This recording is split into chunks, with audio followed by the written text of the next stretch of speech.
విఠల్ గారు, ఇప్పుడు కేసీఆర్ గారు రావడం గురించి చర్చ ఎందుకు జరుగుతుందంటే ఆయన రెగ్యులర్గా 2 ఏళ్ల నుంచి అసెంబ్లీకి వచ్చి లేకపోతే బయట ఉంటే పెద్దగా ఇంత సిగ్నిఫికెన్స్ ఉండకపోవచ్చు. బట్ రేపు 19th పార్టీ అంతర్గత సమావేశం అయినా కూడా చాలా కాలం తర్వాత ఆయన బయటికి రావడం మీద బీజేపీ ఎలా చూస్తోంది? నిజానికి ఇప్పుడు కేసీఆర్ గారు రాష్ట్రంలో ప్రతిపక్ష నాయకుడు, అంతేగా? అవును, ఈజ్ అన్ అపోజిషన్ లీడర్. 2 సంవత్సరాల నుంచి అపోజిషన్ లీడర్ మౌనంగా ఉండడం అనేది ఈ రాష్ట్రానికి ఎంతో తీరని నష్టం. ఇప్పుడు నిజంగా కేసీఆర్ గారు సరే 1 సంవత్సర కాలం కాంగ్రెస్ పార్టీకి అవకాశం ఇచ్చి ఇంకో సంవత్సర కాలం నుంచి 2వ సంవత్సరం నుంచే వారు మాట్లాడి ఉంటే 6 గ్యారెంటీల అమలు విషయంలో కావచ్చు, కాంగ్రెస్ పార్టీ ఇచ్చిన హామీల విషయంలో కావచ్చు, లేదా అప్పుల విషయంలో కావచ్చు, లేదా రైతుల సమస్యలు, నిరుద్యోగ ఇవన్నీ కూడా ఎంతో కొంత పరిష్కారం ఎందుకంటే ప్రతిపక్ష పార్టీ హోదా అదే. ప్రతిపక్ష పార్టీ హక్కు ఏంటంటే మాట్లాడము, ప్రశ్నించడమే. బహుశా ఈ సంవత్సర కాలంలో అంటే 2 సంవత్సరాలు వాళ్ళు మౌనంగా ఉన్నారు. కనీసం ఈ సంవత్సరం నుంచి అయినా ఆ పని చేసి ఉంటే ఇంకొంత అధికార పార్టీ ఒళ్ళు దగ్గర ఉండుకొని మా పరిపాలన చేసే అవకాశం ఉంటుండే.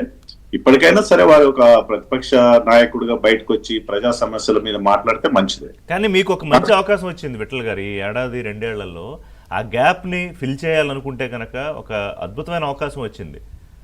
అంటే ఫేస్ ఆఫ్ చేసే ఒక అవకాశం రేవంత్ రెడ్డి ప్రభుత్వంతో, దాన్ని కూడా మీరు సమర్థంగా వినియోగించుకున్నారా? అంటే మా ప్రతిపక్ష నాయకుడు, మా అపోజిషన్ లీడరు అంటే పార్టీ తరఫున పార్టీ నాయకుడు మహేశ్వర్ రెడ్డి గారు చాలా ఇష్యూస్ చాలా సందర్భంలో మాట్లాడారు. కాకపోతే అసెంబ్లీలో మాట్లాడే అవకాశం తక్కువ ఉంటుంది. ఇంకా మేము 8 మంది ఉన్నాగా. Mahesh Reddy more of personal గా అటాక్ చేయడం, ఎలిగేషన్స్ మీద ఎక్కువ దృష్టి పెడతారు అబ్జర్వ్ చేసిన వరకు. అదే ఇప్పుడు అనేక సమస్యలు అంటే అధికార పార్టీ చేస్తున్నటువంటి దురాగతాలు కావచ్చు, అక్రమాలు కావచ్చు, స్కామ్ల విషయంలో చాలా సందర్భాలు మాట్లాడిన సందర్భాలు ఉన్నాయి. నేనేమంటున్నా ఇప్పటికైనా కేసీఆర్ గారు బయటకు వచ్చి ఇవాళ నిజంగా 10 ఏళ్ల తర్వాత కూడా నీళ్ల మీద చర్చించుకుంటున్నాం. ఆఫ్టర్ 10 years తెలంగాణ తెచ్చిందే నీళ్లు నిధులు నియామకాల విషయంలో. ఇవాళ మళ్ళీ నీళ్ల మీద చర్చ. కాళేశ్వరము సరే 18 లక్షల ఎకరాలకు నీళ్లు ఇస్తా ఉన్నది, కాగరి పోటే 1,00,000 ఎకరాలకు కూడా నీళ్లు ఇవ్వలేదు అనేది, అది కూలిపోయిందని, కూలేశ్వరం అయిందని అధికార పార్టీ దాని రిపేర్ కూడా చేయకుండా గాలికి వదిలేయడం.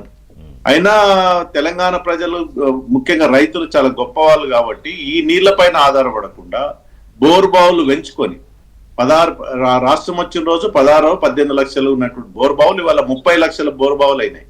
అంటే అదనంగా 10-12 లక్షల బోర్ బావులు పెరగడం ద్వారా వచ్చిన పంట ఇది. ఇది ఎవరి ఖాతాలో? రైతుల కష్టాన్ని మా ప్రాజెక్టులు మేము కట్టిన ప్రాజెక్టుల ద్వారా నీళ్ళు వచ్చి పంట పెరిగిందని చెప్పుకోవడానికి అవకాశం ఉంటుంది. కానీ వాస్తవం ఇది. కమింగ్ బ్యాక్ టు మన పంచాయతీ ఎన్నికల విషయంలో ఈ పొత్తు గురించి ఇందాక నేను చెప్పాను కదా, ఇక్కడ బీఆర్ఎస్ బీజేపీ పొత్తు పెట్టుకున్న చోట్ల మంచి రిజల్ట్స్ వచ్చాయి.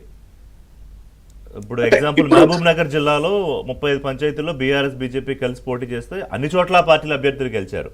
ఇప్పుడు ఈ బీఆర్ఎస్ బీజేపీ అనే అంశాన్ని ఇప్పుడు కాదు, మనం 2018 ఎన్నికల టైంలోనూ, మళ్ళీ 2023 ఎన్నికల టైంలోనూ, రేపు 2028 ఎన్నికల టైంలో కూడా మాట్లాడుకుంటామేమో. అప్పటికి ఈక్వేషన్స్ ఎలా ఉంటాయో తెలియదు. సో ఇది ఏం చెప్తోంది అండర్ కరెంట్గా? సహజంగా గ్రామీణ వాతావరణంలో ఇవి పార్టీకి సంబంధించిన ఎన్నికలు కావు కాబట్టి అక్కడ గ్రామంలో ఉన్నటువంటి అండర్స్టాండింగ్ తోటి కొన్ని సందర్భాలు పోయి ఉంటారు. కాంగ్రెస్ పార్టీకి వ్యతిరేకంగా ఇద్దరు బీఆర్ఎస్ నాయకుడు కానీ బీజేపీ నాయకుడు కలిసి పనిచేసి ఎవరొకరు నిలబెట్టి గెలిచిన సందర్భాలు ఉండొచ్చు, మేము కాదనట్లేదు. అది అంత మాత్రాన బీఆర్ఎస్ బీజేపీ కలిసి పోటీ చేసినట్టు కాదు, పొత్తులు ఉన్నట్టు కాదు. పొత్తులు ఉండవు అని కూడా చెప్పలేము. భవిష్యత్తులో ఏం జరుగుతుందో చెప్పనీకి రాదు కదా అన్న. ఇప్పుడు మాకే ఆంధ్రప్రదేశ్ లో ఎన్డీఏ ఉంది, ఆంధ్రప్రదేశ్ లో ఎన్డీఏ గవర్నమెంట్ ఉంది. అక్కడ జనసేన, టీడీపీ, బీజేపీ కలిసి ప్రభుత్వాన్ని ఏర్పాటు చేసినాయి. అట్లాంటి ఫార్ములా తెలంగాణలో వస్తుందా, ఇంకేదైనా కొత్త ఫార్ములా వస్తుందా అనేది అప్పటికి బలపడి బీజేపీ బలపడి అధికారంలోకి వస్తున్న సందర్భంలో మేమే స్వయంగా స్వతంత్రంగా అధికారాన్ని ఏర్పాటు. బీఆర్ఎస్ బీజేపీ ప్లస్ ఇంకొక పార్టీ ఏముంది ఒకవేళ కూటమి కావాలంటే? ఇప్పుడు జనసేన ఉంటది, తెలుగుదేశం పార్టీ ఉంటాయి, ఇవన్నీ ఉంటాయి కదా. BRS BJP Janasena, that will be maybe quite. భవిష్యత్ ఇంకా 3 ఏళ్ల తర్వాత ఏం జరుగుతుందని మనం ఎనీవే ఒక పాసిబిలిటీని అయితే కొట్టి పారేయలేదు. ఏదైనా జరుగుతుంది ఎన్నికల సందర్భంలో, ఏదైనా జరగదు. బట్ మనం ఏం చెప్పలేము ఇప్పటికిప్పుడు. This is not right time to speak about. ఇప్పుడు మీరు అసెంబ్లీ ఎన్నికలు చూడండి విఠల్ గారు, పార్లమెంట్ ఎన్నికలు చూడండి, కరెక్ట్గా బీఆర్ఎస్ ప్లస్ బీజేపీకి వచ్చిన పర్సంటేజ్లు చూస్తే అంటే అసెంబ్లీ ఎన్నికల్లో పర్ఫార్మెన్స్ వాళ్ళకి బాగుంది, పార్లమెంట్ ఎన్నికల్లో మీది బాగుంది. చూస్తే కాంగ్రెస్ కన్నా ఎక్కువ ఉంది మీ ఇద్దరిది కలిపితే 51% ఉంది. కరెక్ట్. మరి ఆ తర్వాత ఇవన్నీ చర్చలు జరుగుతాయి కదా. అంటే ఇంకా 3 ఏళ్ళు ఉందన్న టైం. ఎన్నికల సందర్భంలో ఏం జరుగుతుందో చెప్పడానికి రాదు. కానీ వ్యూహాలు ఇప్పుడే రచిస్తారు. ఇప్పుడు సీఎం గారు నిన్నే రివ్యూ పెట్టి దీని మీద ఇప్పటి నుంచి మీరు రివ్యూలు చేయాలన్నారు. బీజేపీ 5 ఏళ్ల ముందే ఇప్పుడు మా బీఆర్ఎస్ పార్టీ ఏమంటదన్నా, బీజేపీ కాంగ్రెస్ ఒకటే అంటది. కాంగ్రెస్ ఏమంటుంది, ఇప్పుడు కాదు. నేను కేటీఆర్ గారు కూడా ఇంటర్వ్యూలో 2-3 సందర్భాల్లో అడిగాను. అది అసలు నిలబడని పనిచేయని వాదన.